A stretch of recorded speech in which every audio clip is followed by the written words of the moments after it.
Legacy of Destruction is finally here, but Yu-Gi-Oh is still incredibly expensive. So here are some of the best decks that you can build for less than $100. What's potion? You got Matt here, and welcome to another competitive Yu-Gi-Oh video. You know, Yu-Gi-Oh is still incredibly expensive even with all the reprints we've seen in recent years. So if you're being priced out of the game, this video should help you find a deck that you can build for less than $100. So if you're excited for the video, then make sure to smash the like button. If this video hits 300 likes, I'll bring you the ultimate tier list for the best budget decks in Yu-Gi-Oh today. Also, if you like competitive Yu-Gi-Oh, including deck profiles, guides on how to beat the best decks, meta discussions, and videos just like this one, you're gonna love this channel, so make sure to subscribe. But with that being said, here are the top 5 best budget decks for the post Legacy of Destruction competitive Yu-Gi-Oh format. Let's jump into it. So first off, what actually is a budget deck? Well, a budget differs from person to person because what might be budget for someone could be $200 or less, but for another person might be something like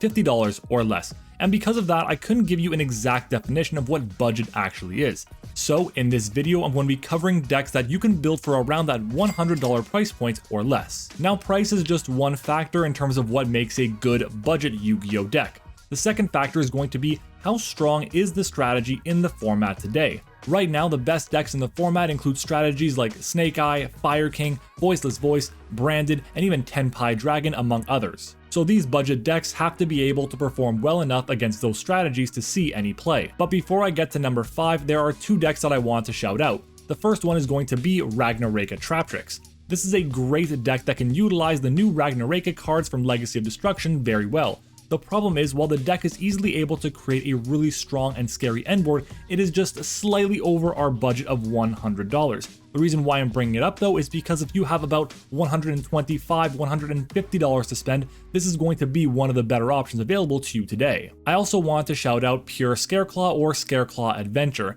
The entire Scareclaw engine is incredibly budget and you can probably get the entire thing for about $20 to $25, which means you have about $75 to build a really powerful non-engine suite of cards, whether it's going to be hand traps, board breakers, just good solid generic extra deck staples that you can use in other strategies too. It's not a perfect deck by any means, but Scareclaw Tryhard does have a decent matchup against Tenpai Dragon by forcing them all into defense position where they can't attack. Now that you have our shoutouts, let's move on to our top 5 best budget decks. Starting off with our number 5 spot being Raidraptor. Raidraptor has gone through a very interesting transformation. When the new support first came out in Phantom Nightmare, the deck itself was pretty budget, but eventually people started kind of seeing how strong the deck could be, and the price kind of went up pretty quickly. But we've seen the prices cool down significantly when it comes to the Raidraptor cards, and you can definitely pick up an amazing Raidraptor deck for less than $100. The only truly expensive cards that are going to be in the Raidraptor deck are going to be non-engine pieces, and depending on what the non-engine you have is going to be looking like, that can significantly change the price of the deck. The deck is very much a combo style deck that wants to go first to establish 2 copies of Towers type monsters, whether it's going to be 2 copies of Ultimate Falcon or 1 Ultimate Falcon and 1 Rebellion Falcon as well. Both of these cards are very difficult to out for pretty much any deck that doesn't play a really high attack point monster or that naturally plays a kaiju type of monster as well. Now you would think that the combo to summon out 2 different Towers monsters would be pretty complex or require you to play around pretty much every single hand trap in existence, but Raidraptor doesn't really care too much. It can easily play around Droll and Lockbird or Nibiru, even Imperm or Valor on the effect of Raider's Knight, which is going to be the biggest choke point for the strategy, assuming they have Raider's Wing attached to the Raider's Knights. Basically, the deck is very resilient to hand traps, but can have a harder time when going second. At least now in this format with Tenpai Dragon, that's 1 fewer deck you have to worry about the die roll as much. The deck does have a harder time dealing with really big monsters, and most decks in the format today play some way to access them, whether it's going to be with a copy of Access Code Talker, or for example in fire decks you have Salamangreat Raging Phoenix, which is going to easily be able to beat over them, and even in Tenpai Dragon, you can summon out a Trident Dragon that can beat over all the different Raidraptor monsters and punch for game as well. Raidraptor is a very unique deck, and if your opponent isn't ready to play against them, you're going to have a really good time in that matchup. In 4th place is Runick Stun. Now this is a bit of a meta call because while the deck itself performed very well pre-ban list and pre-Legacy of Destruction, the format has changed quite a bit. But based on how good the Runick cards are, I think the strategy can definitely perform well even in this new format. Snake Eye variants are still the most popular deck in the format today, whether it's going to be a Kashtira Snake Eye deck, a Snake Eye Fire King deck, or whatever the case might be. Runick decks can still create a really powerful suite of non-engine cards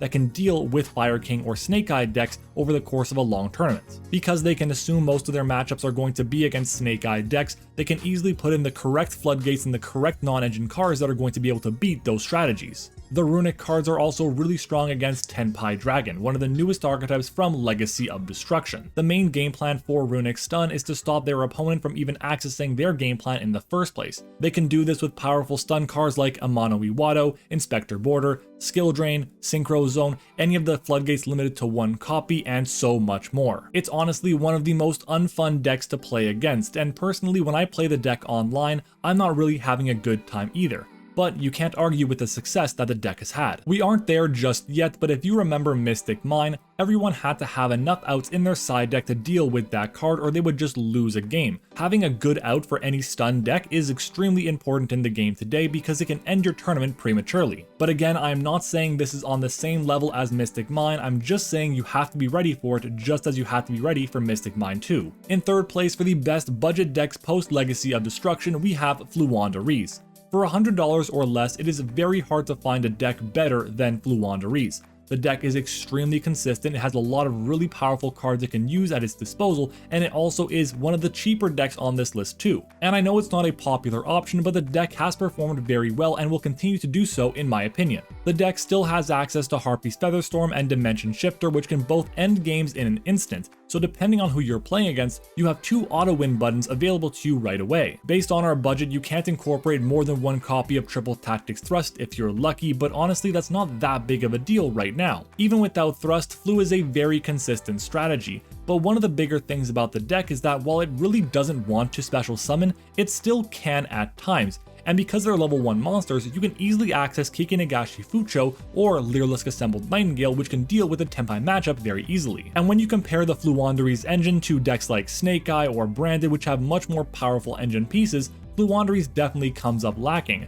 But because Floowandereeze can play all these anti-meta cards, it can definitely keep up with the game today. Now the deck obviously has its weaknesses to cards like Droll and Lockbird, Infinite Impermanence, or Effect Veiler depending on the hand, but M-Pen is just such an amazing card that the deck can't be taken lightly. And while Floowandereeze can do well, it's in an interesting spot because I don't personally believe it's on the same tier of decks as our top 2 budget decks in the format today. Our number 2 deck is Melodious. Melodious is a fantastic option in the format today thanks to all the new support we got from Legacy of Destruction.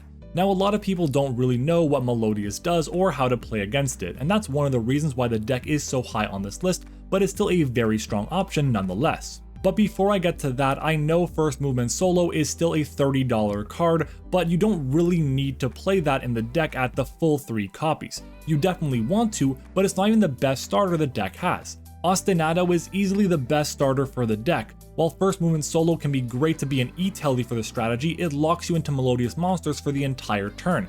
On the other hand, Ostinato is your fusion spell, but it also doesn't lock you in at all, which means you can create some insanely powerful end boards with just 1 card. Almost every single card has a good effect, which means you can chain block the most important ones to make sure that it actually resolves. The deck also has an in-archetype form of negation in Flowering Etoile, which allows them to return cards on the field to the hand without targeting, which is a great form of interruption to have in general. And when you're not locked into Melodious monsters, you can summon out really powerful negation tools like Odd Eyes Vortex Dragon, Appaloosa, and you can even go into IP for SP Little Knights, but in this case with our budget, into something like Nightmare Unicorn instead. And because the entire Melodious core are made up of fairy type monsters, you can easily play Herald of the Orange Light to be able to get additional negation on your turn or on your opponents. Even if you have 0 copies of First Movement Solo, you can play an extremely competitive and really powerful deck for less than $100. But that brings us to our number 1 best budget deck for the post Legacy of Destruction competitive format, and honestly I'd be a little bit surprised if you guessed it, because the deck is so much better when you play it as a non-budget version. But our number 1 best deck is going to be Tenpai Dragon. Yes, I know Tenpai Dragon has to play Trident Dragon, which is like $100 right now, but what if I said you didn't actually have to play Trident Dragon to play Tenpai Dragon very well? The deck can no longer do the over 30,000 damage combo without Trident Dragon, but it can still definitely do over 8,000 pretty easily, and even sometimes 16,000, which means you can still play Pot of Prosperity. You can't always OTK with Pot of Prosperity without Trident Dragon, but you still can do it sometimes, and that's really important. And I know that Tenpai Dragon Pydra is about $20 a copy right now, but the rest of the entire Tenpai or Sangen core is extremely low cost. You can probably pick up every single other card you could possibly need for the Tenpai Dragon deck that's part of the engine for around $5, $6, or $7, which is insane to think about. So that leaves around $30 to $35 for non-engine pieces that can perform very well in the format today. And because you're investing in a deck that has a lot of available non-engine spaces, you can easily take those non-engine pieces and move them to a different deck when you decide to move over to a different strategy. On top of that, it's a strategy that has already been confirmed to receive new support in the new set, the Infinite Forbidden,